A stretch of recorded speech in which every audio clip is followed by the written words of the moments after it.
વાલા વિદ્યાર્થી મિત્રો, હવે આપણે જોઈશું ચેપ્ટર નંબર 9 ધોરણ 10નો પ્રથમ વિડીયો.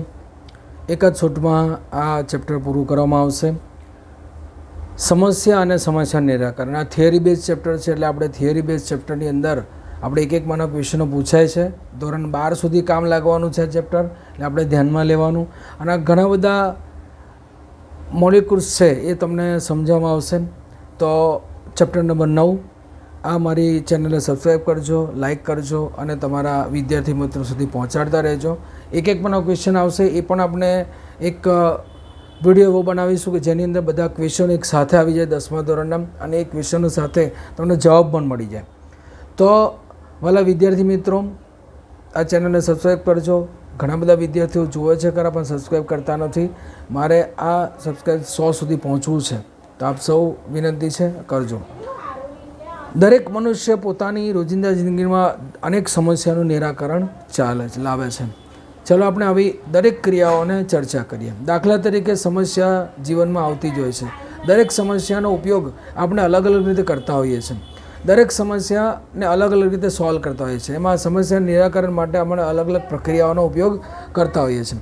એટલે ચોપડીમાં આપણે પ્રમાણે જોઈશું આપણે કે તમારા મિત્રો સાથે સંતાકુકડી રમતા હોય ત્યારે આપણને સમસ્યામાં આપણી સમસ્યા એ છે કે આપણી છુપાયેલી મિત્રની જગ્યાઓ શોધવામાં આવે. આ કાર્ય ફક્ત તો જ થઈ શકે જો છુપાવાની જગ્યા વિશે આપણે આગાહી કરી શકતા તો ખ્યાલ હોય, અથવા આપણને ખ્યાલ હોય. તો બે પ્રકારની સમસ્યા ઉદ્ભવે છે. પહેલી પ્રકારની ઘટિત સમસ્યા આવે છે અને એક બીજી અચાનક સમસ્યા આવે છે, ત્વરિત સમસ્યા જેને કહેવાય. ઘટિત સમસ્યા અને ત્વરિત સમસ્યામાં ફરક શું છે? ત્વરિત સમસ્યા એ છે કે આપણને જ્યારે સમસ્યા ઊભી થાય ત્યારે જ આપણા માઇન્ડમાં વિચારમાં આવું કે આપણે આ સોલ્વ કેવી રીતે કરીશું, તો ત્વરિત સમસ્યા આવે છે. દાખલા તરીકે અમે ક્યાંક જતા હોઈએ અને એક્સિડન્ટ થાય છે, ત્વરિત સમસ્યા આવે છે. તો એનું સોલ્યુશન કેવી રીતે લાવવું? તો પોલીસને ફોન કરો, અથવા તો નાનો મોટો એક્સિડન્ટ થયો તો દવાખાને જવું. આ બધી સમસ્યાઓ ત્વરિત સમસ્યાઓ છે. ઘટિત સમસ્યા શું છે કે આપણે મિત્રો છીએ, આપણે ભણતા હોઈએ, આપણે વિદ્યાર્થી કાળમાં ભણતા હોઈએ ત્યારે આપણને ખ્યાલ જ છે કે આપણે પરીક્ષામાં પાસ થવાનું છે. જો આપણે વાંચીએ નહીં અથવા તો આપણે એનું રિવિઝન નહીં કરીએ તો આપણને ફેલ થવાનું છે. એક ઘટિત સમસ્યા છે. તો આવી સમસ્યા નિરાકરણ માટે આપણે નિરાકરણ સર્વપ્રથમ લાવવું પડે. તો એ પ્રક્રિયા આપણે કરવી પડે, ભણવું પડે, રિવિઝન કરવું પડે. આ બધી ઘટિત સમસ્યા. અથવા તો આપણે જ્યારે બાઇક લઈને જતા હોય બહાર, ત્યારે આપણે શું હોય તો કે બાઇક લઈને બહાર જતા હોઈએ છીએ ત્યારે આપણને ખબર છે કે આપણે પેટ્રોલ ચેક કરી લેવું જોઈએ, આપણે હવા ચેક કરી લેવી જોઈએ, આપણે બ્રેક ચેક કરી લેવી જોઈએ, આપણે સાયકલ લઈને જઈએ તો સાયકલના પેડલ ચેક કરી લેવી, અને ત્યાર પછી જે સમસ્યા ઉદ્ભવવાની હોય એડવાન્સમાં આપણે કરી લઈએ છીએ. તો આ બધી ઘટિત સમસ્યાઓ છે, બરાબર. તો એ સમસ્યા ન આવે એનું સોલ્યુશન પહેલેથી કરીએ છીએ, બરાબર. ત્યારે આપણે આ સમસ્યાનો ઉપયોગ અથવા તો ગાણિતિક સમીકરણોની અંદર તમે ઉકેલ લાવો છે તો 2x + y 4 = 0 સમીકરણ આપેલું છે, તેની શું કિંમત આવશે, એક્સની કિંમત શું હશે? તો આપણને જે પહેલેથી જે શીખવાડેલું છે એ પ્રમાણે શીખતા હોઈએ છીએ આપણે, અને એ પ્રમાણેનું સોલ્યુશન લાવતા હોઈએ તો એ એક સમસ્યાનું નિરાકરણ લાવી શકે છે. બીજો ઉદાહરણ છે કે અંગ્રેજી શબ્દ, કોઈ પણ અંગ્રેજી શબ્દ આપણને ખબર નથી, એનો અર્થ ખબર નથી, તો શું કરે છે? તો પહેલાં જ્યારે મોબાઈલ નહોતા ત્યારે ડિક્શનરી આવતી ઇંગ્લિશની, અને એનામાંથી આપણે શોધતા હતા. એટલે શું? ABCD છે, ઈથી શરૂ થતો છે સ્પેલિંગ, તો શું કરીએ છીએ? A થી B અને C એ ત્રણેય પાર્ટને બાજુ પર મૂકી દે, અને એને શું કહેવાય છે? તો એલિમિનેશન એરિયા કહેવાય છે, એલિમિનેશન મેથડ કહેવાય છે. એ બધાને બાજુ પર કાઢી નાખીશું અને ઈથી સ્ટાર્ટ થાય એ પેજ પર ઓપન કરીશું. એ પેજમાં ELથી સ્ટાર્ટ થાય ત્યાં જોઈશું. તો આપણે જે કંઈ સ્પેલિંગ જોઈએ છે એ સ્પેલિંગ ક્યાંથી સ્ટાર્ટ થાય, કેવી રીતે સ્ટાર્ટ થાય છે જોઈએ છે, અને ત્યારબાદ એનું સોલ્યુશન લાવે છે અને આપણે મેળવીએ છીએ. તો આ બધી ઘટિત સમસ્યાઓ છે.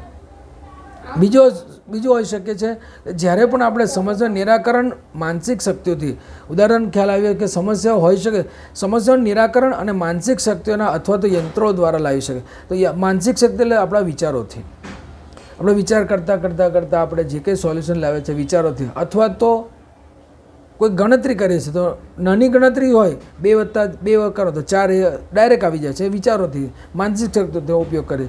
અથવા યંત્રનો ઉપયોગ, મોટું ગણતરી હોય ત્યારે આપણે શાનો ઉપયોગ, કાં કમ્પ્યુટરનો ઉપયોગ કરીએ, કાં કેલ્ક્યુલેટરનો ઉપયોગ કરીએ, કાં મોબાઈલનો ઉપયોગ કરીએ છીએ. આમ ઘણા બધા સાધનોનો ઉપયોગ કરી અને સમસ્યાનું નિરાકરણ લાવીએ છીએ. તો આ બધી ઘટિત સમસ્યા અને ત્વરિત સમસ્યાનું નિરાકરણ એક માનો ક્વેશ્ચનમાં બધી પૂછાય છે, આપણે યાદ રાખવાનું છે. દરેક વિદ્યાર્થી મિત્રોને મારા વિડીયોને લાઇક કરજો, સબસ્ક્રાઈબ કરજો અને મારા જે શિક્ષક મિત્રો છે એમને બી જણાવું છું કોમ્પ્યુટર સબ્જેક્ટ ખૂબ જ કામ લાગે છે. મારા જે વિડીયો છે એ વિડીયો તરફ ધ્યાન આપતા રહેજો. ત્યારબાદ આપણે જોઈએ છે પરિણામ મેળવવાને તરફ લઈ જાય છે. ઉદાહરણ તરીકે કેટલીક સમસ્યાઓના પરિણામ આગાહી ચોક્કસ રીતે કરી શકાય છે, જ્યારે કેટલીક સમસ્યાઓનું પરિણામ ચોક્કસ આગાહી કરવી મુશ્કેલ હોય છે. એટલે મેં પહેલાં જ કીધું ઘટિત સમસ્યા અને ત્વરિત સમસ્યા. ત્વરિત સમસ્યાની આગાહી કરી શકતા નથી, ઘટિત સમસ્યાની આગાહી કરી શકીએ છીએ કે આવું થશે તો આવું કરવું પડશે, આ કરીશું તો જ આગળ સમસ્યા આવશે નહીં. તો એક મને ક્વેશ્ચનમાં પ્રશ્ન પૂછાય, યાદ રાખવાનું. ત્યાં આગળ આપણે જોઈએ ઉદાહરણો, અલગ અલગ પ્રકારના ઉદાહરણોનો ઉપયોગ કરીને આપણે આ સમજ્યા છે. તો આપણે એક મને ક્વેશ્ચનો પૂછાય તો આપણે બધા વિદ્યાર્થી મિત્રો આ વસ્તુને ધ્યાનમાં લેશે. ત્યારબાદ જો સમસ્યા ઉદ્ભવે છે ત્યારે કમ્પ્યુટરના ક્ષેત્રમાં કોઈ પણ આપેલી સમસ્યા ઉકેલ એ કમ્પ્યુટરની આવેલી ક્રમિક સૂચનાઓ જ છે. કમ્પ્યુટર અતિ સરળતાથી ઘણી ગૂંચવણભરી વિવિધ પ્રકારની સમસ્યાઓનો ઉકેલ કરી શકાય છે. ત્યાં આગળ આપણે 7 સ્ટેપ આપેલા છે. જે 7 સ્ટેપ છે એનો ઉપયોગ કરી શકે. 7 સ્ટેપથી ઉપયોગ કરીએ, કોઈ 5 સ્ટેપથી કરે, કોઈ 6 સ્ટેપથી, જેવી રીતે તમે તમારો સમસ્યા નિરાકરણ લાવવા માગતા હોય એ પ્રકારના નિયમો ઉપયોગ કરવો પડે છે. તો એ નિયમોનો ઉપયોગ કરી અને આપણે આ કાર્ય કરી શકીએ છીએ. એક મારા ક્વેશ્ચનમાં પૂછાય છે. પહેલું છે કોઈપણ સમસ્યાને વ્યાખ્યાયિત કરો. વ્યાખ્યાયિત કરો મતલબ શું? સમસ્યા આપણને આવી છે, આપણા જીવનમાં સમસ્યા આવી છે, તો સમસ્યા વ્યાખ્યાયિત કરી મતલબ શું? તો કે વ્યાખ્યા લખવાની નથી, બરાબર? એની વ્યાખ્યા લખી શકાતી નથી. સમસ્યાને વ્યાખ્યાયિત કરીએ આપણે જ્યારે, તો વ્યાખ્યાયિત કરેલી સમસ્યાને કેવી રીતે કરી શકાય છે, બરાબર? તો વ્યાખ્યાયિત કરેલી સમસ્યાનો આપણે શું કરી શકીએ? તો વ્યાખ્યાયિત કરેલી સમસ્યા, વ્યાખ્યા એટલે આપણા માઇન્ડમાં વિચારવાનું કે મારે આ સમસ્યાનું નિરાકરણ લાવવું છે, બરાબર છે? નિરાકરણ લાવવું છે તો આપણે વ્યાખ્યાયિત કરી શકીએ છીએ. તો આ પ્રમાણે વ્યાખ્યાયિત કરી શકાય. તો વ્યાખ્યાયિત કરી એટલે કોઈ મુશ્કેલી આવી તો તરત આપણા વિચારમાં શું થયું હશે? પ્રોબ્લેમ થયો છે, કયો પ્રોબ્લેમ થયો, શો પ્રોબ્લેમ છે, શું પ્રોબ્લેમ નથી, તો એ આપણે એને વ્યાખ્યાયિત કર્યું કે ભામાં આવે છે, બરાબર? યાદ રાખવાનું આપણે. તો આપણે વ્યાખ્યાયિત કરેલી સમસ્યા લઈએ છીએ. ત્યારબાદ આપણે જોઈએ કે જ્યારે પણ આપણે કોઈપણ સમસ્યા નિરાકરણ લાવતા હોઈએ, બરાબર છે, તો નિરાકરણ દરેક ક્વેશ્ચન ઊભા કરવામાં આવે. તો બીજું ઇનપુટ આઉટપુટ અને સમસ્યાના અવરોધોને ઓળખ. પહેલાં તો વ્યાખ્યાયિત કરી, ઇનપુટ એટલે માઇન્ડમાં વિચારે કે આને કેવી રીતે લાવવું છે, ઇનપુટ છે. હવે એનું આઉટપુટ વિચારીએ, આઉટપુટ કેવી રીતે લાવી શકું છું? તો બાજુમાં દુકાન છે, અથવા ડૉક્ટર પાસે જવું છે, હોસ્પિટલમાં જવું છે, અથવા કંઈક વસ્તુ લેવા જવી છે, તો એ બધીને ઇનપુટ આઉટપુટ કહેવાય. તો કમ્પ્યુટરમાં પણ ઇનપુટ આઉટપુટ આપવું પડે છે. આ સોફ્ટવેરનો ઉપયોગ કરીને આઉટપુટ લાવી શકે છે. ડ્રોઈંગ દોરવું છે તો આપણે કયા પ્રકાર, તો પેઇન્ટનો ઉપયોગ કરીને, અથવા તો એનાથી વિશેષ ડ્રોઈંગ દોરવું છે તો અલગ અલગ સોફ્ટવેરનો ઉપયોગ છે, તે આપણે સમસ્યા લાવી શકીએ. ભાઈ સમસ્યાનો ઉકેલ અલગ અલગ વિકલ્પો શોધે છે. તો દરેકનો વિકલ્પ અલગ અલગ છે. દાખલા તરીકે આપણે સમજીએ કે આપણે 4 જવાબ જોઈએ છે, પણ કઈ રીતે 4 જવાબ જોઈએ છે આપણને ખબર નથી. તો 4 જવાબમાં અલગ અલગ રીત છે. કોઈ 2 + 2 કરીને 4 લાવશે, કોઈ 2 × 2 કરીને ચાલે, કોઈ 5 - 1 કરીને 4 લાવશે, કોઈ ભાગાકાર કરીને 4 / 2 કરીને 8 / 2 કરીને 4 જવાબ લે. તો દરેકની સમસ્યાનો ઉકેલનો વિકલ્પ અલગ અલગ છે. તો દરેક સમસ્યા આવી ઉદ્ભવતી હોય છે, દરેક સમસ્યાઓ આપણે વિકલ્પો અલગ અલગ રીતે ઉપયોગ કરી શકીએ છીએ. બીજી વસ્તુ જોઈએ તો ઉપર જણાવેલા વિવિધ વિકલ્પોની યાદીમાંથી આપણે સારામાં સારો વિકલ્પ પસંદગી લે છે. નજીકમાં નજીક વિકલ્પો આવતો હોય એની પસંદગી કરીએ છીએ. ત્યારબાદ જોઈએ આપણે નક્કી કરેલા વિકલ્પો માટે વિગતવાર ક્રમિક સૂચનાઓ તૈયાર કરે છે. આપણા માઇન્ડમાં ક્રમિક સૂચનાઓ તૈયાર કરીએ. તો જમવાનું બનાવવાનું છે, તમારા આપણા મમ્મી હોય તો ઘરે જે જમવાનું બનાવતા હોય એ શું કરે છે? તો દરેક વિકલ્પનો ઉપયોગ કરે છે કે બટાકાનું શું બનાવવું છે? તો બટાકાની વસ્તુથી ઘણી બધી વસ્તુઓ બની શકે છે. પહેલી વસ્તુ શું બને છે? તો કે શાક બનાવવું છે, તો એના ક્રમિક સૂચનાઓ લેશે. એને અંદર કોઈ મસાલો ઉમેરવો છે તો એ સૂચના આવે છે. એને પહેલાં વઘાર કરવો પડશે, એ સૂચના છે. આવી રીતે અલગ અલગ સમસ્યાનો નિરાકરણ લાવવા માટે વિકલ્પોની પસંદગી કરે છે. સારામાં સારા વિકલ્પની પસંદગી કરતા એક મને ક્વેશ્ચનો પૂછાય, આપણે યાદ રાખવાનું. ત્યારબાદ આપણે નક્કી કરેલા વિકલ્પ માટે વિગતવાર ક્રમિક સૂચનાઓ તૈયાર કરીએ છીએ. આપણે તૈયાર કરેલા સૂચનાઓના ગણ દ્વારા પરિણામની ગણતરી કરીએ છીએ. આપણે જે કંઈ ગણતરી કરીએ છીએ તો શું? તો ગણતરી કરીએ છીએ. જીવનમાં આવતી હરેક મુશ્કેલનું સમસ્યાનું નિરાકરણ હોય છે. ખાલી આપણે વિચારસરણી પોઝિટિવ બનાવીને આગળ વધવાનું છે. એમ 10મા અને 12મા ધોરણમાં ખૂબ જ ઉપયોગ થશે તમને બધાને. સમસ્યા અને સમાધાનનું નિરાકરણ ધોરણ 10મા અને 12મામાં જો સારા ટકાએ પાસ થવું હોય તો 10મા ધોરણમાં કમ્પ્યુટર વિશે ફરજિયાત શીખવો પડે. અને એને શીખવા માટે તમને મારી ચેનલ ખૂબ જ ઉપયોગ થશે. મારા વિદ્યાર્થી મિત્રો, શિક્ષક મિત્રોને પણ જણાવું છું કે આપ સૌ કમ્પ્યુટર સબ્જેક્ટમાં એટલું ઇમ્પોર્ટન્સ અપાવજો. તમારા વિદ્યાર્થીઓને જે એને 11 અને 12માં અને કોલેજમાં કામ લાગે. 10મા અને 12મા પાસ થયા પછી દરેક વિદ્યાર્થીઓ 50% વિદ્યાર્થીઓ કોમ્પ્યુટર આઈટીમાં એડમિશન લે છે, કોમ્પ્યુટર એન્જિનિયરિંગમાં એડમિશન લે છે, કોમ્પ્યુટર સાયન્સમાં એડમિશન લે છે, કોમ્પ્યુટર BCAમાં એડમિશન છે, MCAમાં એડમિશન લે છે. પરંતુ કોમ્પ્યુટર 10મા અને 12માં ભણવા તૈયાર હોતા નથી. તો એમની જાગૃતતા આપણે કરવી છે. એટલે આ વિડીયોને લાઇક કરજો, સબસ્ક્રાઈબ કરજો અને આપણા મિત્રો સુધી પહોંચાડતા રહેજો. આપેલા જવાબનો મેળવેલો સાચો જવાબ આપણે તપાસીશું અને ત્યારબાદ આપણને જવાબ મળી જાય છે. જે વ્યક્તિઓ ઉકેલ મેળવવા છે તેના 1 થી 5 પગલાં છે અને જ્યારે 6 અને 7 પગલાં કમ્પ્યુટર વડે લે, મતલબ કોઈ સાધન વડે, કમ્પ્યુટર વડે લઈએ અથવા મોબાઈલ વડે લઈએ અથવા ટેબ્લેટ વડે લઈએ અથવા ડેસ્કટોપ વડે લઈએ તો એ આપણે કોઈપણ સમસ્યાનું આ રીતે લાવી શકીએ છીએ. બીજું આપણે ધ્યાનમાં લઈએ, પહેલું છે સંખ્યાનું ઇનપુટ લેવામાં આવે છે. તે સંખ્યાને 2 વડે ભાગાકાર અને ભાગ શેષ બતાવવા છે. જો કે 1 વડે આપેલી સંખ્યા એકી કે નહીં કે સંખ્યા બેકી છે. આ સર્વસામાન્ય રીતે નીચે ઉકેલે 3 રીતો આવેલી છે. 3 રીતોથી સમસ્યા લે. પહેલું છે સુડો કોડ, એટલે અનુકરણ કોડ કહેવામાં આવે છે, બરાબર છે. ત્યારબાદ જોઈએ છે ફ્લોચાર્ટ, ક્રમદર્શીય રેખાચિત્ર. આ ત્રીજો એલ્ગોરિધમ, જેને કલન વિધિ કહેવાય છે. આમ 3 રીતે કોઈપણ સમસ્યાનો ઉકેલ લાવી શકાય. જીવનમાં કોઈપણ સમસ્યા આપણા જીવનમાં ઉદ્ભવે તો 3 રીત પહેલાં વિચારવાની છે. ઉકેલ એક જ છે. તમારે કોઈપણ સમસ્યા ઉકેલ લેવો હોય તો 3 રીતો જ છે, એના સિવાય કોઈ રીત નથી. ગાણિતિક પ્રક્રિયાની અંદર જુઓ, કમ્પ્યુટરાઇઝ જુઓ, તમારા જીવનમાં જુઓ, જ્યાં જુઓ ત્યાં આગળ, બરાબર. તો પહેલું છે સુડો કોડ, અનુકરણ કોડ. બીજા વ્યક્તિએ પ્રોબ્લેમનું સોલ્યુશન લાવ્યો છે તો કેવી રીતે લાવ્યો છે તેને પૂછીને લાવી શકાય. ગણિતમાં કોઈ દાખલો કર્યો છે અને આપણો જવાબ સાચો નથી આવતો, બીજાનો જવાબ આવી ગયો છે, તો ત્યાં શું કરવું પડે?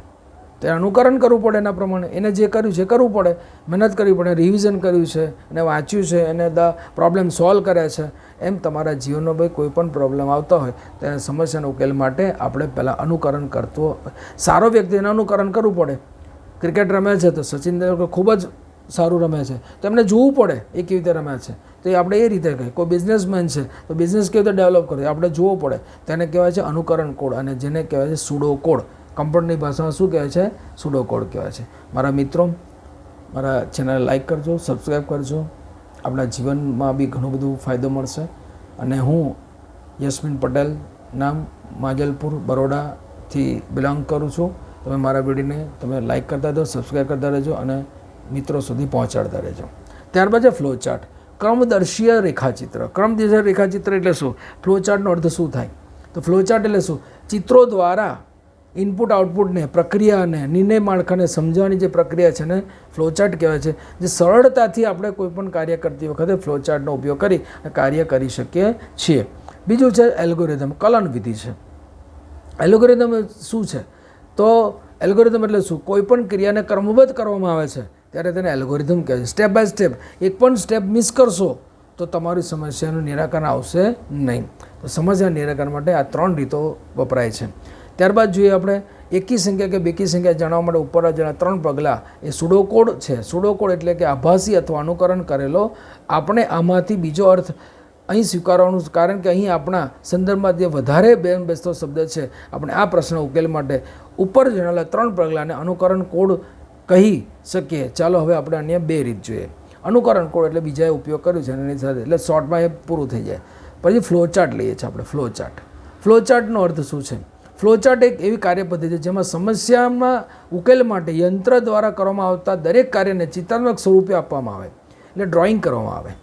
ડ્રોઈંગ કર્યા બાદ આપણે એનું કાર્ય કરીએ છીએ.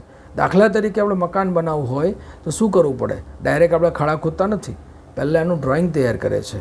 કયા બે કેટલાનું બાથરૂમ છે, સંડાસ બાથરૂમ છે, કેટલા બે રૂમ છે, ડ્રોઈંગ રૂમ કેટલા, એ બધું જ કમ્પ્લીટલી દોરી લઈએ છીએ. દોર્યા પછી એના પ્રમાણે કાર્ય કરીએ છીએ અને કાર્ય સરળતાથી થાય. દરેક જગ્યાએ માપણીની જરૂર પડે છે, તેને ફ્લોચાર્ટ કહેવાય છે. એટલે કમ્પ્યુટરની ભાષાની અંદર આપણે ફ્લોચાર્ટ કહેવામાં આવે છે. ફ્લોચાર્ટના ઘટકો કહેવામાં આવે છે. વિવિધ પ્રકારના ફ્લોચાર્ટ બનાવવા માટે આ ચિહ્નોને ઘટકો કહેવાય છે. એટલે દરેક ફ્લોચાર્ટનો અલગ અલગ ચિહ્ન મૂકવામાં આવે છે. વધારાના ઘટકોને અંતમાં ચિહ્ન બાબત ચર્ચા કરે. આરંભ અને અંત માટે આરંભ અને અંત ઘટકો ફ્લોચાર્ટમાં શરૂઆત અને અંત બતાવવામાં આવે છે, વપરાય છે. ત્યારબાદ અંડાકારનું ચિહ્ન વપરાય. કયું ચિહ્ન વપરાય છે? અંડાકારનું ચિહ્ન. અંડાકારનું ચિહ્ન વાપરીશું આપણે એટલે ફ્લોચાર્ટની સમસ્યા આપણે જોઈ શકાય છે, બરાબર. અંડાકારનું ચિહ્ન વાપરીશું. કયા ચિહ્ન વાપરીશું? અંડાકારનું. અંડાકારનું ચિહ્ન વાપરીશું એટલે આપણને ખ્યાલ આવશે કે અંડાકારના ચિહ્નથી શું ઉપયોગમાં કરી શકાય છે.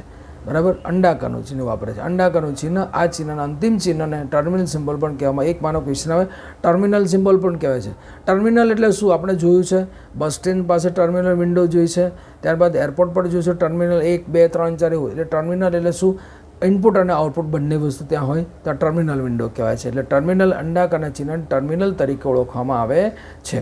ત્યારબાદ આપણે કોઈ પણ ફ્લોચાર્ટમાં આ ચિહ્ન 2 વાર વપરાય છે, એક અંતમાં અને એક આરંભમાં, બંનેની અંદર વપરાય છે. ત્યારબાદ ઇનપુટ આઉટપુટ, દરેક સમયે ઇનપુટ આઉટપુટ જરૂરી છે. નિવેશ અને નિર્ગમ જે કહેવામાં આવે છે. તો આ નિવેશ પર પ્રક્રિયા કરવામાં આવે છે. આ આઉટપુટ નિપજ ઉત્પાદન તૈયાર કરે છે. ફરી ઉપર જણાવેલા પ્રશ્ન 3માં લો. અહીંયા આપણે દરેક એક સંખ્યાના ઇનપુટની જરૂર પડે છે. આપેલી સંખ્યા 2 વડે ભાગવામાં આવે, શેષ શોધવામાં આવે છે. અને ત્યારબાદ આપણે આઉટપુટની જરૂર પડે છે. ઇનપુટ આઉટપુટ માટે આપણે વપરાય છે શું? ફ્લોચાર્ટની અંદર સમાંતર ચતુર્ભુજ ચિહ્નનો ઉપયોગ થાય છે. એટલે સમાંતર ચતુર્ભુજ આ કહેવાય છે. અહીંયા તમે ધ્યાનમાં લેજો, સમાંતર ચતુર્ભુજ ચિહ્નનો ઉપયોગ કરવામાં આવે છે. બરાબર, સમાંતર ચતુર્ભુજ ચિહ્ન. બરાબર, સમાંતર ચતુર્ભુજ ચિહ્નનો ઉપયોગ આપણે કરતા હોઈએ છીએ. સમાંતર ચતુર્ભુજ ચિહ્નનો ઉપયોગ કરીએ છીએ. આ પ્રમાણે પ્રોસિજર થાય છે. પ્રોસિજર એટલે એક પછી ઇનપુટ અને આઉટપુટ જેને કહેવામાં આવે છે. 1 નંબર ઇનપુટ કરવાનો, ત્યારબાદ પ્રક્રિયા કરવાની, ત્યારબાદ આઉટપુટ મેળવવાનું. એટલે ઇનપુટ અને ચિહ્નો માટે આપણે વપરાય છે. તીર, એરો ચિહ્ન એટલે આ સંખ્યા નિરીક્ષણ. જો આપણે ચિહ્નની અંદર જતું એમ બહાર જતું તીર દર્શાવીએ છીએ. આ કાર્ય માટે ક્રમ દર્શાવવાનો છે. તે પ્રક્રિયા માટે તીરમાં ઉપયોગ કરીએ છીએ. એટલે કે એરોનો ઉપયોગ થાય છે. એટલે એક બહાર નીકળતો એરો અને એક અંદર જતો એરો. તો ઉપરથી અંદર જતો એરો આવે છે, ત્યાંથી બહાર નીકળતો એરો. તો એ પ્રક્રિયા દર્શાવવા માટે ચતુર્ભુજ ચિહ્નનો ઉપયોગ થતો હોય છે. અને એની સાથે આપણે તીરનો ઉપયોગ કરી અને પ્રક્રિયા આગળ ધપાવીએ છીએ. મતલબ પ્રક્રિયા આગળ જઈ રહી છે, પ્રક્રિયા સ્ટોપ નથી થઈ, પ્રક્રિયા આગળ જઈ રહી છે એવું દર્શાવે છે. એકમાંના ક્વેશ્ચનો બધા જ પ્રશ્નો પૂછાય છે. દરેક વિદ્યાર્થી મિત્રો આગળના મારા વિડીયો તમે જોયા જ હશે અને એ વિડીયો પણ જોતા રહેજો, લાઇક કરતા જાઓ, સબસ્ક્રાઈબ કરતા જાઓ, તમારા વિદ્યાર્થી મિત્રો સુધી પહોંચાડતા રહેજો. મારા શિક્ષક મિત્રો નંબર વિનંતી છે, મારા વિડીયોને પહોંચાડતા રહેશું. કાર્ય એક કર્મમાં દર્શાવવા માટે તીરનો ઉપયોગ કરવામાં. સામાન્ય રીતે ચિહ્નની શરૂઆત થાય છે, બીજા ચિહ્નનો અંત આવે છે. આ રીતે એક તીર એક ચિહ્નમાંથી નીકળે છે અને એક તીર બીજા ચિહ્નમાંથી અંદર જાય છે. હવે છે પ્રક્રિયા. કોઈપણ સમસ્યામાં પ્રક્રિયા ખૂબ જ મુખ્ય ભાગ છે. એક માનો ક્વેશ્ચન અહીં આગળ પૂછાય, યાદ રાખો. હકીકતમાં પ્રક્રિયા ક્રિયાઓની એક શ્રેણી છે. પ્રક્રિયાને દર્શાવવા માટે આપણે એક લંબચોરસ ચિહ્નનો ઉપયોગ કરીએ. લંબચોરસ ચિહ્નનો ઉપયોગ થાય ત્યાં પ્રક્રિયા આવશે. ઇનપુટ અને આઉટપુટ બંને વસ્તુ ક્રિયા થઈને પ્રક્રિયાની શરૂઆત થાય છે. પ્રક્રિયાની શરૂઆત થાય ત્યારે શું? પ્રક્રિયા શરૂઆત થઈ ગયા પછી ઇનપુટ આઉટપુટ થતું હોય છે. તો એ પ્રક્રિયા માટે વપરાય છે. એ લંબચોરસ વિભાગ વપરાય છે. લંબચોરસ ચિહ્ન ઉપયોગ કરવામાં આવે છે. સામાન્ય રીતે કોમ્પ્યુટરની પ્રક્રિયા એક અંકગણિતનું કાર્ય અથવા તો તાર્કિક ક્રિયાઓ છે. અંકગણિતનું કાર્ય એટલે સરળ બાદબાકી, ગુણાકાર, ભાગાકાર. તાર્કિક કાર્ય સામાન્ય રીતે નિર્ણય લેવામાં મદદરૂપ છે. જ્યારે કોઈપણ પ્રશ્ન હા કે ના જવાબમાં પ્રકારના જવાબ માટે વપરાય છે. દાખલા તરીકે પ્રશ્ન 1 થી 10 થી 5 કરતાં મોટો છે. આ પ્રશ્ન હા અથવા સાચો હોય છે. આ રીતે વપરાય છે. ત્યાં આગળ પ્રક્રિયા માટે આપણે ઉપયોગ કરીએ છીએ. લંબચોરસ વિભાગ ચિહ્નનો ઉપયોગ કરતા હોઈએ છીએ. એક માનો ક્વેશ્ચન યાદ રાખવાનો.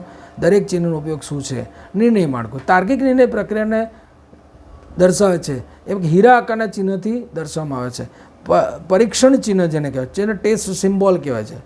બરાબર, ટેસ્ટ સિમ્બોલ કોને કહેવાય છે? નિર્ણય માળખું જ્યાં લેવાનું હા અથવા નામાં જવાબ આવે છે. હા છે અથવા ના છે, તો આપણો જવાબ સાચો છે ખોટો છે. જ્યારે આપણે પ્રક્રિયાની સામાન્ય રીતે બદલવા ઈચ્છીએ છીએ, આ નિર્ણય માળખ પરિણામના આધારે કોઈ ચોક્કસ વિધાનનો અમલ કરવાની જરૂર પડે છે. અને ત્યાં આગળ આ પ્રકારનું ચિહ્ન તમને જોવા મળે, હીરા આકારનું ચિહ્ન જોવા મળે છે. આ ધ્યાનમાં લેવાનું બધાએ. એક માનો ક્વેશ્ચન પૂછાય તો આપણે યાદ રાખવાનું છે. બરાબર, એક માનો ક્વેશ્ચનની અંદર આ પૂછાઈ શકે છે અને એ યાદ રાખજો.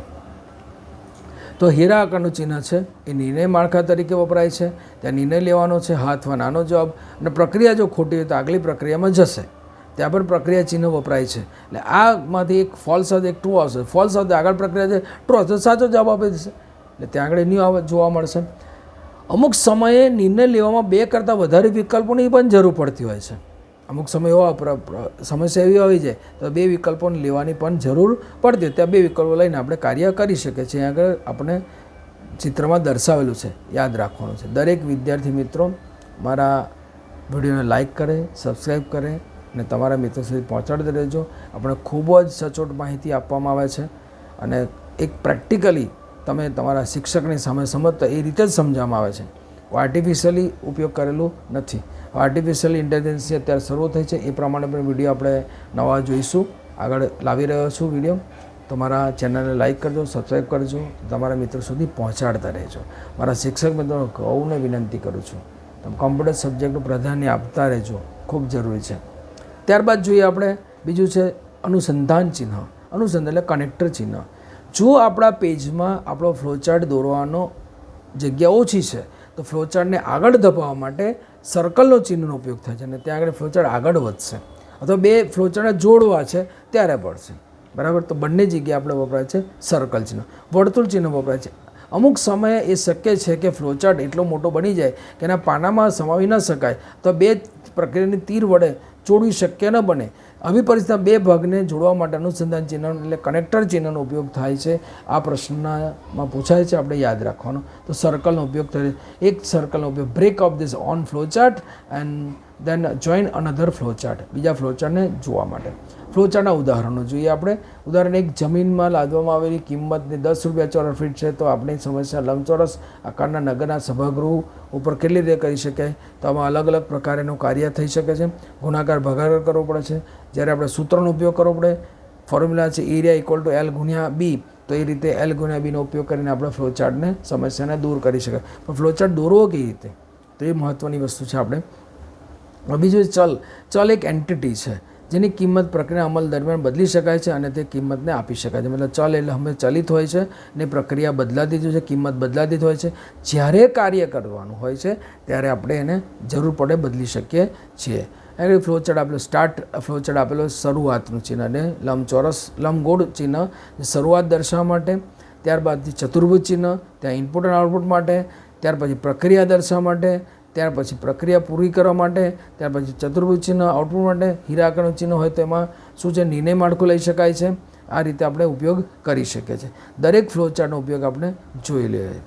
દરેક ફ્લોચાર્ટ આ રીતે. પહેલાં પેલું ફ્લોચાર્ટ શરૂ થશે સ્ટાર્ટ માટે, ઇનપુટ માટે લેન્થ અને બ્રીથ. મેં એલ બી કહ્યું તમને, એ જ કોસ્ટ ઇક્વલ પર સ્ક્વેર મીટર કેટલા, એરિયા ઇક્વલ લેન્થ અને બ્રીથ આવી જશે. ટોટલ કોસ્ટ એટલે કોસ્ટ એરિયા અને કોસ્ટનો એરિયા કેવી રીતે કાઢવાનો છે આવી જશે. પ્રિન્ટએફ ટોટલ આપે, તો આ પ્રમાણે તમે ફ્લોચાર્ટ બનાવી શકો છો. અહીંયા આપેલું છે. દરેક ફ્લોચાર્ટનો ઉપયોગ આ રીતે ઉપયોગ છે. બીજા ફ્લોચાર્ટમાં જોઈએ તો જવાબ માટે શું વપરાય છે? પાય આર સ્ક્વેર છે. પરિમિતિ માટે 2 પાય આર વપરાય છે, બરાબર. એનું સૂત્ર છે, ક્ષેત્રફળનું સૂત્ર છે 2 પાય આર સ્ક્વેર, બરાબર. એ સૂત્ર પ્રમાણે આપણે ઇનપુટ આપીએ છીએ કે ઇનપુટમાં રેડિયસ આપીએ છીએ. રેડિયસ 2 વખત એનો ઉપયોગ કરીએ છીએ. Radius area equal to 3.14. પાઈની કિંમત બદલાતી નથી. ગમે તેટલું મોટું સર્કલ હોય, ગમે તેટલું મોટું હોય, પૃથ્વીની ગોળાકાર હોય, ગમે તે હોય, પણ પાઈની કિંમત અચળ રહે છે. 3.14 અથવા 22 રહે છે, આપણે ભણેલા છે. તો દરેકનો ફ્લોચાર્ટ રીતે દોરી શકાય છે. Flowchart input output radius area equal to 3.14 and radius to radius પેરામીટર્સની અંદર જોઈએ તો 2.14 એન્ડ રેડિયસ આવે, બરાબર. ત્યાર પછી એરિયા અને જવાબ આવે છે એન્ડ. તો આ રીતે ફ્લોચાર્ટનો ઉપયોગ કરી શકાય. હવે બીજો જવાબ પ્રશ્ન છે, જાનવીએ બેંકમાં 6 વર્ષથી 11.5% વ્યાજે 35,000 રૂપિયા લીધા છે, તો એ સાદા વ્યાજનું સૂત્ર છે I is equal to PRN/100. આ સૂત્ર છે એનું. સૂત્ર પ્રમાણે ફ્લોચાર્ટ બનાવતા શીખવાનું આપણે. તો ફ્લોચાર્ટ કેવી રીતે બને છે? તો સૂત્રની શરૂઆત કરીએ સ્ટાર્ટ લખવામાં આવે છે. ત્યાર પછી સૂત્રમાં ઇનપુટ આઉટપુટ. ઇનપુટ આઉટપુટ માટે શું છે? 2 વેરિયેબલ વપરાય છે. ઇનપુટ માટે વપરાય છે, ઇનપુટ માટે PRN વપરાય છે. ત્યારબાદ I વપરાશે, જે આપણે પ્રક્રિયા દર્શાવવાની છે. તો I is equal to PRN/100 એ સૂત્ર લખી દઈએ છીએ. પહેલાં ઇનપુટ આઉટપુટ શું કરવાનું છે, ત્યારબાદ એ ચતુર્ભુજ છે ને, ત્યાર પછી પ્રક્રિયા માટે લંબચોરસ વિભાગ, ત્યાર પછી પાછું ચતુર્ભુજ સૂત્ર, બરાબર. એ ઉપયોગ કરીને પ્રિન્ટાઈ આપણે એન્ડ આપી દે. તો આ પ્રમાણે આપણે ફ્લોચાર્ટ બનાવી શકીએ છીએ. ધારો કે 2 વિદ્યાર્થીઓ માટે નાની ઉંમરનો વિદ્યાર્થી શોધવો છે, તો એ કિસ્સામાં રીતે તો 3 વિકલ્પો આવશે. એમાં 3 વિકલ્પ કઈ રીતે આવશે? A equal to B, A less than B, A greater than B. તો 3 પ્રક્રિયા તમે દર્શાવી શકો. તો ત્યાં આગળ 3 પ્રક્રિયા આવશે, બરાબર. સ્ટાર્ટ ઇનપુટ કરે છે ફર્સ્ટ નંબરનો, સેકન્ડ નંબર, અને પ્રક્રિયા નિર્ણય માળખું અહીંયા આવ્યું. નિર્ણય માળખામાં એટલે જવાબ આવશે સાચો. તો આ રીતે જવાબ લઈ શકાય. એમ ઘણા બધા ફ્લોચાર્ટો અહીંયા આપેલા છે. એ બધા ફ્લોચાર્ટનો આ રીતે ઉપયોગ કરતા રહેવાનું છે, અને કરતા રહીને આપણે ફ્લોચાર્ટનો ઉપયોગ કરીને આપણે આપણી પ્રક્રિયાઓનું નિરાકરણ લાવી શકીએ છીએ. તો આ રીતે ફ્લોચાર્ટ બધા જ આવેલા છે. તો દરેક વિદ્યાર્થી મિત્રો ફ્લોચાર્ટને શાંતિથી ચોપડીમાં જોઈ અને બહાર પણ આવા ફ્લોચાર્ટો મળતા રહેશે. તમને ઓનલાઈન પણ મળે છે ફ્લોચાર્ટની ક્રિયા, એ જોઈ અને આપણે પ્રક્રિયા કરવાની છે. તો હવે આપણે જોઈએ ફ્લોચાર્ટમાં ફાયદા અને ગેરફાયદા. જ્યારે આપણે કોઈ પણ પ્રકારના ટૂલ્સ વાપરીએ છીએ, ટૂલ્સ એટલે સોફ્ટવેરની વાત કરું છું અહીંયા આગળ, બરાબર. સોફ્ટવેર આવવું પડે અથવા તો એની જગ્યાએ કોઈ પણ ક્રિયા સમસ્યા ઉદ્ભવે છે, તે ક્રિયા ઉદ્ભવે છે, એ સમસ્યા દૂર કરવા માટે આપણે ઘણા ફાયદા અને ઘણા ફાયદા ન હોય, બની શકે છે. તો ફ્લોચાર્ટના ફાયદા કયા? તે સમસ્યાને ઉકેલ ચિત્રના સ્વરૂપે રજૂ કરતો હોવાથી સમજવું ખૂબ સરળ છે. એક માનો ક્વેશ્ચન. તે કમ્પ્યુટરની સૂચનાઓ લખવામાં ખૂબ જ અનુકૂળ મદદ પૂરી પાડે છે. સમસ્યાના ઉકેલ પગલાંની સમીક્ષા કરવામાં અને સુધારવામાં પ્રોગ્રામરને સહાયભૂત બને છે. એટલે કોઈ પણ પ્રોગ્રામર બનાવતો એમાં સહાયભૂત બને એટલે આપણને હેલ્પ મળે છે એની અંદર. સમસ્યાનો ઉકેલ જુદી જુદી રીતે વિશે ચર્ચા કરવામાં મદદરૂપ બને છે, જેને કારણે અંતે તેની સરખામણી ભૂલરહિત કરવાની સગવડતા પૂરી પાડે છે. હવે ફ્લોચાર્ટના ગેરફાયદા. મોટી સમસ્યા, ગૂંચવણભરી સમસ્યા ફ્લોચાર્ટ દોરવાનું કામ ઘણો સમય લાગે છે અને તે થકાટવાળું પૂર્ણ હોય છે. ફ્લોચાર્ટમાં અનેક ચિહ્નો હોય છે, આથી પ્રોગ્રામના તર્કમાં કોઈપણ ફેરફાર કરવાની અનેક સમસ્યાઓ નવો ફ્લોચાર્ટ દોરવાની જરૂર પડે છે. ફ્લોચાર્ટમાં ડેટા કેટલાક વિગતવાર જણાવવા તેના કોઈ ધોરણ નથી. અહીં એક સરખા તર્કવાળી સમસ્યાના ફ્લોચાર્ટ અંદર માહિતીને અલગ પડે છે, માટે આ ગેરફાયદો પણ છે. હવે જોઈએ આપણે એલ્ગોરિધમ. તમારો મિત્ર તમારા ઘરેથી આવી ગયો છે અને તમારી નિશાળમાં જવા માગે છે, તો એને આપણે દર્શાવવું પડે છે. તારે આ બધી ડાબી બાજુ જવાનું, અહીંથી જમણી બાજુ જવાનું, તારે વળાંક લેવાનો, આંતર પર આ સ્ટોર આવશે, ત્યાં જોવાનું, ત્યાં પાછા તમારી નિશાળ શાળાએ પહોંચવા સુધી તમારે આ લેફ્ટ સાઈડ રાઈટ સાઈડ જવાનું, આ પ્રમાણે પગલાં લેતા જવાનું અને ત્યાર પછી તમારી સમસ્યાનું નિરાકરણ આવે છે. તો બધા પગલાં સાથ લેવા જરૂર નથી. નાની જગ્યા હોય તો 5 પગલાંમાં પૂરું થાય, કોઈ 3 પગલાંમાં પૂરું થાય. સર્કલ આવશે તો વળાંક લેશો, ત્યાં આગળ જશો, આ રીતે તમે બતાવી શકો છો. ત્યાં પછી ગાણિતિક પ્રોગ્રામો આવે તો વિભાજિત એલ્ગોરિધમ લખી શકાય. આરંભ, નંબર અને નમને 2 ચલ શોધો, ચલને બનાવો, આ રીતે પગલાં લઈને આપણે કોઈપણ ક્રિયા કરી શકતા હોય છે. હવે આપણા ચેપ્ટરની અંદર સમસ્યા અને સમસ્યાના નિરાકરણનું ચેપ્ટર આપણે પૂર્ણ થાય છે. મારા વિદ્યાર્થી મિત્રોને વિનંતી છે કે આપ મારા વિડીયોને જોવોને શાંતિથી સમજીને લાઇક કરતા રહેજો, સબસ્ક્રાઈબ કરતા રહેજો અને આ વિડીયોને તમારા મિત્રો સુધી પહોંચાડી દેજો. આગળના વિડીયો જેને જોયા ન હોય એ વિડીયો ફરી જોઈ લે. યસ્મીન એન પટેલ નામની મારી યુટ્યુબ ચેનલ છે અને એની અંદર આપણને વધારે પડતા વિડીયો જોવા મળશે. એજ્યુકેશન વિડીયો સાથે સાથે આપણને મોટિવેશન સ્પીકર તરીકે પણ આપણે આગળના વિડીયો તમને બતાવીશું કે ભણતા વિદ્યાર્થીઓને અથવા જીવનમાં ક્યાં ક્યાં આપણને પ્રોબ્લેમ આવી રહ્યા છે, પ્રોબ્લેમ સોલ્યુશન શું કરી શકીએ, આપણે કેવી રીતે કરી શકીએ, એના માટે બી આપણને આગળ મોટિવેશન સ્પીકર તરીકે પણ આપણને વિડીયો જોવા મળશે. તો આપ મારા વિડીયોને લાઇક કરો, સબસ્ક્રાઈબ કરો અને આપણા વિદ્યાર્થી મિત્રો સુધી